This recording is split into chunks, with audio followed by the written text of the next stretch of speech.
Bienvenue dans ce cours d'histoire.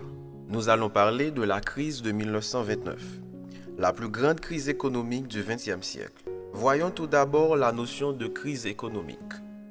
L'observation de la vie économique sur une longue période met en évidence une succession de phases où l'activité économique est plus ou moins importante. Une crise économique survient lorsque l'activité économique cesse de progresser. Par extension, c'est une situation économique caractérisée par la faiblesse de la croissance du PIB et le développement du chômage.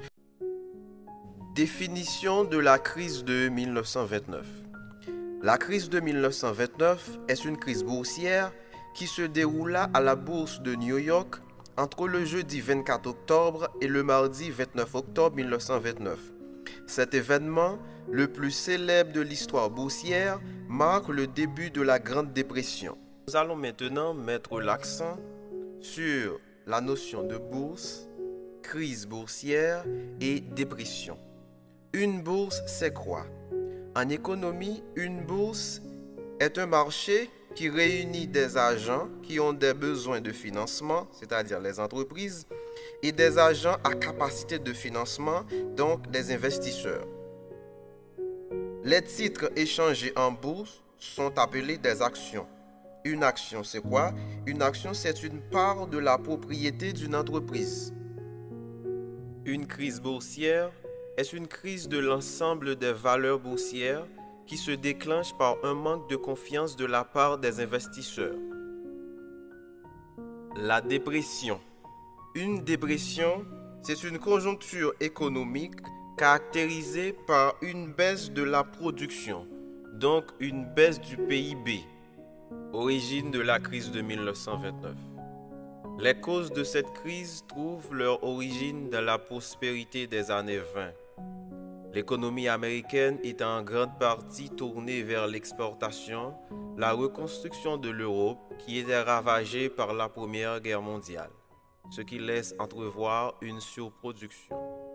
La crise de 1929 prend son origine dans un krach boursier à New York le jeudi 24 octobre à cause d'une spéculation trop forte. Rapidement, la crise financière s'étend à l'ensemble de l'économie américaine, puis à l'économie mondiale, sauf celle de l'URSS. Les causes de la crise de 1929. Déséquilibre entre le processus production et consommation, caractérisé par une surproduction. Deuxièmement, effondrement des cours de la bourse, banque en difficulté, faillite d'entreprises industrielles. Troisièmement, développement du chômage. Les conséquences de la crise de 1929. 1.